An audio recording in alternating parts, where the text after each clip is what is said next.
وبث منهما رجالا كثيرا ونساء أشهد أن لا إله إلا الله وأشهد أن محمدا عبده ورسوله المبعوث إلى الناس كافة بشيرا ونذيرا وداعيا إلى الله بإذنه وسراجا منيرا اللهم صل وسلم على سيدنا وحبيبنا وشفيعنا ومولانا محمد sallallahu alaihi wasallam. Amma ba'd, yang sama-sama kita hormati Bapak Menko PMK yang diwakili oleh Pak Profesor Sito, yang saya hormati Sekjen Kementerian Agama Republik Indonesia, yang terhormat Dirjen Bimas Islam yang menjadi penyelenggara pada acara yang sangat indah ini, beserta dengan para direkturnya, Ketua Batsnas, ya, yang insya Allah sangat juga aktif, bahkan proaktif untuk memberikan perhatian terhadap acara yang sangat agung ini. Di sini juga ada wakil dari Menteri Kesehatan Republik Indonesia dan juga para alim ulama hadir di sini, tokoh-tokoh masyarakat kita, ibu-ibu, ibu nyai, baik yang hadir pada kesempatan ini di Masjid Istiqlal maupun juga yang mengikuti melalui Zooming, karena ini juga dihadiri oleh atau disaksikan oleh para pemirsa di beberapa TV. Ya. Bapak Ibu sekalian, salah satu akad yang disebut di dalam Al-Quran mitsaqan ghalidha, perjanjian suci, ialah perkawinan ini. Jadi Bapak Ibu sekalian, seperti yang dikatakan Pak Dirjen tadi, ini penuh dengan berkah. Yang hadir dalam perkawinan ini bukan hanya kita di sini Bapak Ibu sekalian, tetapi makhluk spiritual juga, entah itu malaikat dan jin juga hadir. Seperti pesta perkawinan Nabi Adam dan Hawa di surga. Inilah yang disebut dengan mitsaqan ghalidha. Syekh Mutawalli Sya'rawi menjelaskan apa penjelasan tentang mitsaqan ghalidha pada akad perkawinan ini. Diuraikan panjang lebar bahwa kalau ada konflik antara satu organisasi dengan organisasi lain, biasanya itu lama sekali baru rujuk kembali. Konflik dengan tetangga kadang-kadang seumur hidup nggak pernah baikan. Kenapa? Karena di sana tidak ada jaminan mitsaqan ghalidha, perjanjian suci. Tapi kalau akad nikah yang dijamin oleh Allah Subhanahu wa taala sebagai mitsaqan ghalidha ini, pagi hari mungkin ada konflik, tapi nanti malam pengantin baru lagi. Jadi jangan pernah ada yang mencampuri urusan rumah tangga orang, termasuk kedua orang tua, sebab ada mitsaqan ghalidha seperti karet. Siang ini melar gitu, tapi nanti malam rujuk kembali, bahkan lebih akrab dari sebelumnya. Itu satu. Yang kedua Bapak Ibu sekalian, yang kita lakukan ini bukan hanya mengikuti sunnatul Rasul, man istata'a minkumul ba' falyatazawwaj, barang siapa yang memenuhi syarat untuk kawin silahkan melangsungkan perkawinan. Itu sunnah Rasul. Rasulullah juga kawin. Tetapi perkawinan itu juga sekaligus sebagai sunnatullah. Ya. Ada ayatnya Bapak Ibu sekalian. Likulli syai'in khalaqna zawjayn. Segala sesuatu itu diciptakan Allah itu berpasang-pasangan. Di dalam lisanul Arab, kamus bahasa Arab yang paling advance, paling tebal, di situ ma makna yatim. Yang dimaksud yatim itu al-inqita'an syai', segala sesuatu yang terpisah antara sesuatu dengan sesuatu yang lain. Jadi anak yatim itu disebut yatim karena dia terpisah dengan sumber atau objek kasih sayangnya. Rumah yang ditinggalkan penghuninya disebut baitun yatimun. Dan menariknya dari lisanul Arab itu, orang yang belum punya pasangan itu juga disebut dengan yatim. Jadi yatim itu Bapak Ibu sekalian perlu orang yang belum punya pasangan itu diperlukan mak comblang. Mak comblang itu jangan dianggap pekerjaan atau profesi yang jelek, hina, enggak. Itu bahkan ada qaul yang mengatakan bahwa mengawinkan orang itu sama dengan pahalanya membangun masjid. Jadi terima kasih kita ke Pak Direktur nih, Pak Dirjen, ya, menjadi mak comblang. Dan itu sangat mulia Bapak Ibu sekalian. Menyebabkan orang lain kawin mawin dan menghindari zina kumpul kebo, itu pahalanya luar biasa. Selain dapat berkah, insya Allah juga nanti akan dapat berkah duniawi. Kita berterima kasih kepada Basnas. Begitu terharunya menyaksikan pemandangan ini, maka insya Allah pasangan suami istri di sini nanti akan mendapatkan dana pembinaan, modal-modal kecil, ekonomi mikro, bantuan modal. Bantuannya berapa jumlahnya? Minimum 2,5 juta per orang, per pasang di sini. Ya. Dan itu nanti akan mendapatkan pembinaan. Jadi ini yang kita lakukan adalah sunnatul Rasul dan sunnatullah. Ya. Semua diciptakan berpasang-pasangan. Lihatlah burung-burung yang terbang di angkasa. Semua punya pasangan. Lihatlah binatang yang di darat. Semua punya pasangan. Termasuk manusia juga, idealnya harus punya pasangan. Kalau belum punya pasangan, itu masih disebut yatim. Sekalipun orang kaya. Nah, jadi Bapak Ibu sekalian, apa keuntungannya kalau kita kawin tercatat seperti hari ini? Perkawinan yang tidak tercatat itu tidak sah secara hukum nasional. Undang-Undang nomor 1 tahun 1974, perkawinan baru dianggap sah manakala dilangsungkan tercatat, ya, dan yang selanjutnya dilaksanakan sesuai dengan agamanya. Jadi kalau ada perkawinan di bawah tangan, itu tidak resmi, itu tidak sah secara hukum positif, hukum nasional kita. Apa akibatnya kalau kita tidak punya kartu nikah atau akad nikah, akta nikah? Nanti kalau punya anak, dengan sendirinya tidak bisa mendapatkan kartu keluarga. Syarat untuk mendapatkan kartu keluarga harus menunjukkan akta perkawinan. Ini peraturannya berlaku nanti dan sedang berlaku. Kalau tidak punya akta nikah, akta kelahiran, tidak mungkin tercatat di dalam kartu rumah tangga. Kalau tidak tercatat sebagai anggota di dalam kartu rumah tangga, itu nggak mungkin mendapatkan KTP, kartu tanda penduduk. Untuk memperoleh tanda penduduk itu harus ada kartu keluarganya. Tidak boleh ada kartu keluarga tanpa ada akta kelahiran. Tidak boleh ada akta kelahiran tanpa ada akta nikah. Jadi ini pentingnya akta nikah pada hari ini yang sebentar akan dibagikan oleh pemerintah. Yaitu diresmikan oleh negara. Sampulnya akta nikah itu adalah lambang Garuda, Bapak Ibu sekalian. Garuda itu adalah simbol negara. Jadi di sini negara hadir untuk memfasilitasi warganya. Kalau tidak punya nama di dalam anggota rumah tangga, tidak mungkin punya KTP.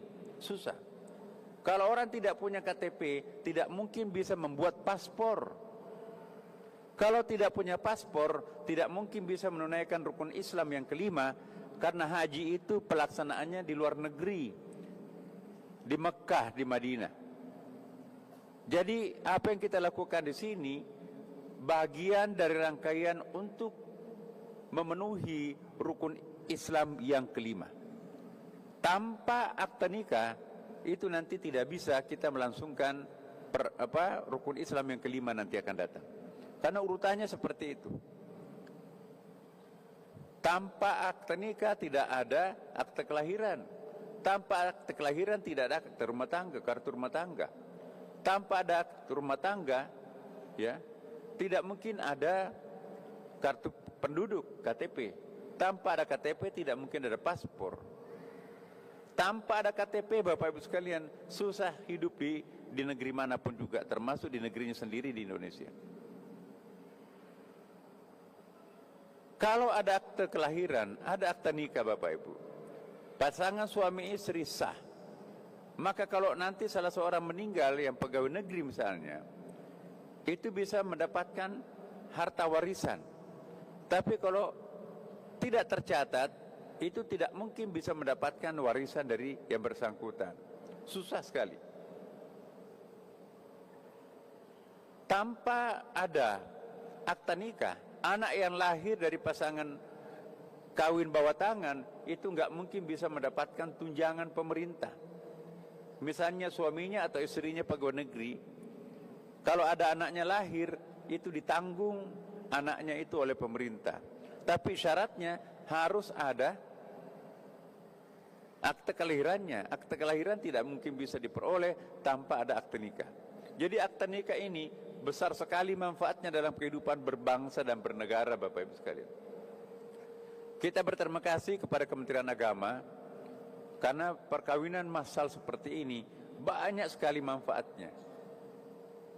Insya Allah Bapak Ibu sekalian, di sini Bapak Ibu tidak membayar seperti apa yang dibayar kalau orang melakukan perkawinan di KUA atau di balai-balai pertemuan. Bahkan sebaliknya, Bapak Ibu nanti akan diberikan apresiasi oleh Basnas, modal usaha. Ini manfaatnya. Luar biasa. Dalam waktu dekat ini kita akan mengawinkan orang secara massal minimum 1.000 untuk seluruh Indonesia. Jadi Bapak Ibu sekalian, bersyukurlah, bergembiralah kita semuanya pada hari ini ada orang ya mau mensponsori, dalam hal ini negara mensponsori. Dan ada juga Basnas yang memberikan apresiasi, memberikan modal usaha. Dan banyak lagi kemudahan-kemudahan yang akan Bapak Ibu peroleh. Di sini ada pasangan yang sudah lama, sudah tua. Saya dapat informasi ada sudah berumur 64 tahun. Ya. Ada juga sudah berumah tangga, hidup satu rumah sekian lama, baru hari ini akan kawin. Mungkin sudah pernah akad bawah tangan, tetapi hari ini resmi. Jangan malu, jangan segan Bapak Ibu. Ini sebuah kebanggaan. Hari ini kita akan dapat berkah. Ya. Selain mengikuti sunnatul Rasul, juga mengikuti sunnatullah. Ya. Coba kita lihat kembang-kembang di depan Bapak Ibu nih. Itu juga adalah hasil perkawinan. Iya. Kullu syai'in khalaqna zawjaini.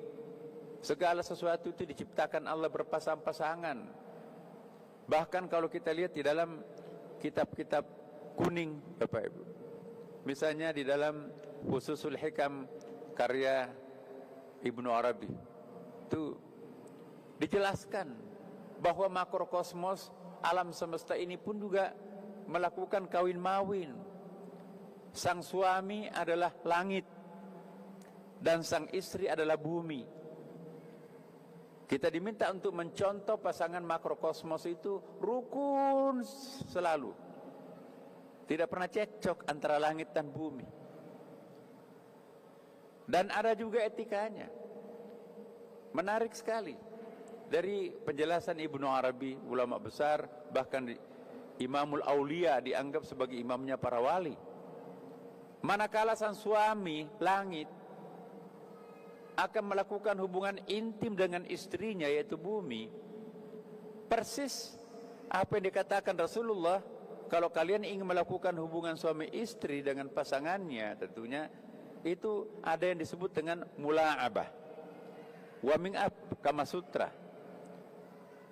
Contoh Kama Sutranya makrokosmos, sang langit manakala akan berhubungan intim dengan istrinya bumi, tidak langsung main to the point. Diawali dengan ada mendung. Kalau ada mendung di langit, wah, pertanda sang suami akan mendekati istrinya tuh. Kadang-kadang ada kilat, kadang-kadang ada guntur bersaut-sautan.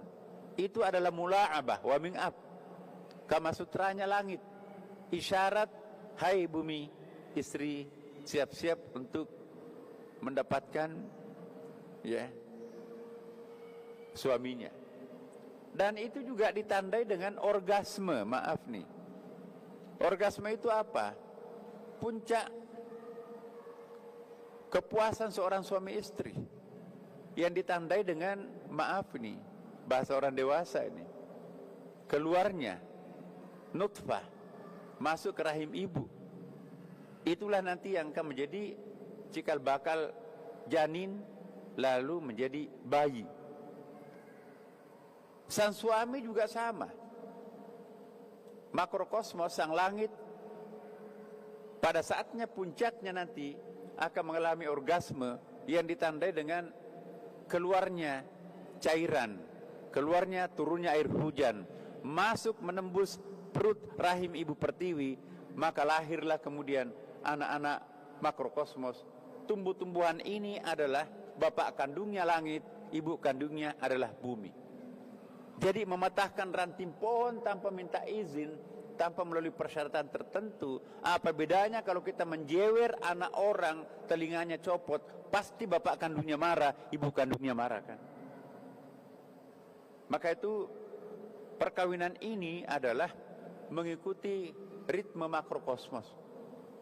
Jadi bapak ibu setelah nanti melakukan akad, berarti sudah halal di sini, maka tirulah pasangan makrokosmos. Jangan main to the point. Di dalam hadis Nabi banyak sekali tuh ada doanya bapak ibu. Doa itu diajarkan langsung oleh Rasulullah sallallahu alaihi wasallam. Allahumma, ada yang hafal? Jannibna syaitan wa jannibna syaitan mimma razaqtana. Ya Allah, jauhkanlah kami dari syaitan dan jauhkanlah kami dari syaitan terhadap Engkau apa yang akan rezekikan kepada kami. Dengan demikian Bapak Ibu sekalian, perkawinan itu nanti akan berkah manakala kita lakukan dengan rangkaian-rangkaian seperti yang diajarkan Rasulullah. Ya. Kalau kita melakukan perkawinan tanpa berdoa, tanpa Kama Sutra, tanpa mula'abah, apa bedanya kita dengan binatang? Binatang itu melakukan hubungan suami istri, tidak ada mula'abah, tidak ada to the point. Akibatnya apa? Anaknya itu anak binatang. Kita dianjurkan untuk berbeda dengan binatang. Kalau binatang melakukan seperti itu, maka kita dianjurkan, bahkan diminta untuk salat dulu. Ya Allah, anugerahkanlah kami anak-anak yang soleh. Dianjurkan untuk berwudu, walaupun nanti juga dengan sendirinya batal. Ini litakrim, lita'zim terhadap upaya sakral itu.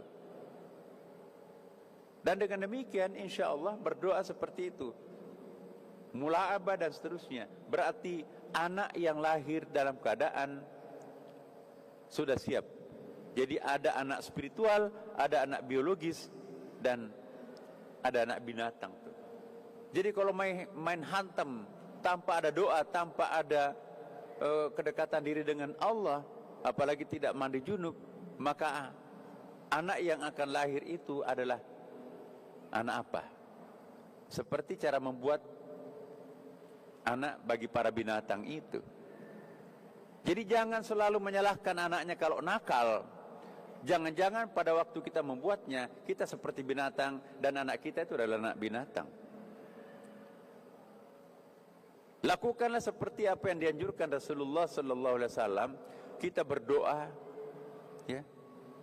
Jangan membuka aurat walaupun di dalam kamar berduaan. Artinya jangan, ya, karena di situ kan juga banyak penghuni. Ya. Rasulullah melarang kita itu jangan terlalu lama telanjang di kamar mandi, karena di situ ada penghuninya, kata Rasulullah. Jadi melakukan hubungan seperti itu walaupun kita berdua dalam kamar, tetap kita diminta untuk menutup, jangan bulat-bulatan di situ itu. Dan insya Allah Bapak Ibu sekalian, sangat baik fasilitas yang diberikan Kementerian Agama. Nanti malam akan ada nasihat perkawinan lebih khusus lagi, dan di sini ada kurang lebih 100 pasang. Bapak Ibu akan diberikan kamar hotel semuanya. Nanti malam, setelah itu terserah mau melakukan apa, karena itu sudah halal. Ya, kalau mau memanfaatkan. Ada lagi modal usaha yang diberikan oleh Basnas. Hari ini adalah hari rahmat luar biasa. Kita dalam rangka memperingati 1 Muharram, ini sudah 2 Muharram, 3 Muharram, ya. Alhamdulillah. Yang terakhir bagi saya Bapak Ibu sekalian, sudah menjadi pasangan suami istri. Walaupun mungkin ada yang sudah kawin bawah tangan di sini, secara agama, secara syariah itu mungkin sudah dianggap sah oleh sebagian ulama, ya. Tapi ulama lain mengatakan tidak, harus paralel hukum positif negara dan hukum asyariah. Saya ingin mengingatkan kepada kita semua Bapak Ibu sekalian, pasangan suami istri itu tanggung jawabnya bukan hanya di dunia, tapi juga tanggung jawabnya sampai di akhirat.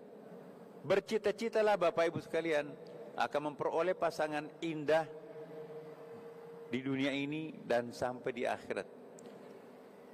Bagi para ibu, jangan takut disaingi oleh bidadari di surga. Seindah dan secantik apapun bidadari di surga, tidak akan kalah dengan istri kita yang soleha di dunia ini. Jadi, wah, saya kan hidungnya pesek, saya kan hitam, nanti kalah bersaing dengan bidadari, suami saya nggak mau menengok saya lagi. Tidak Bapak Ibu sekalian, ibu akan diberikan kecantikan lebih cantik daripada bidadari, lebih tampan daripada bidadari. Surga itu adalah puncak segala kenikmatan, tidak ada bandingannya. Itulah bentuk pengistimewaan Tuhan terhadap kekasihnya yang namanya manusia. Karena itu Bapak Ibu sekalian, berniatlah hari ini, bukan saja kita akan bahagia di dunia, tapi insya Allah melanggengkan kebahagiaan ini sampai di akhirat kelak. Banyak berdoa. Bapak Ibu meninggalkan sholat selama ini, setelah melangsungkan akad perkawinan hari ini, jangan pernah lagi meninggalkan kewajiban-kewajiban agama, jangan pernah lagi melanggar larangan-larangan agama. Inilah hidup yang akan bahagia Bapak Ibu sekalian. Dekatlah dengan Allah Subhanahu wa taala. Terima kasih kami ucapkan kepada segenap para wartawan yang juga meliput acara yang sangat istimewa ini, sangat menarik ini. Terima kasih kepada para hadirin semuanya, para pendamping yang ada, dan dalam waktu dekat ini kita akan menyaksikan melangsungkan akad nikah, ya, secara massal di Masjid Istiqlal ini. Demikian Bapak Ibu sekalian, wallahu muwaffiq ila aqwamit thariq. Wassalamualaikum warahmatullahi wabarakatuh. Mohon izin Bapak Menteri untuk tetap di tempat terlebih dahulu, karena setelah ini kami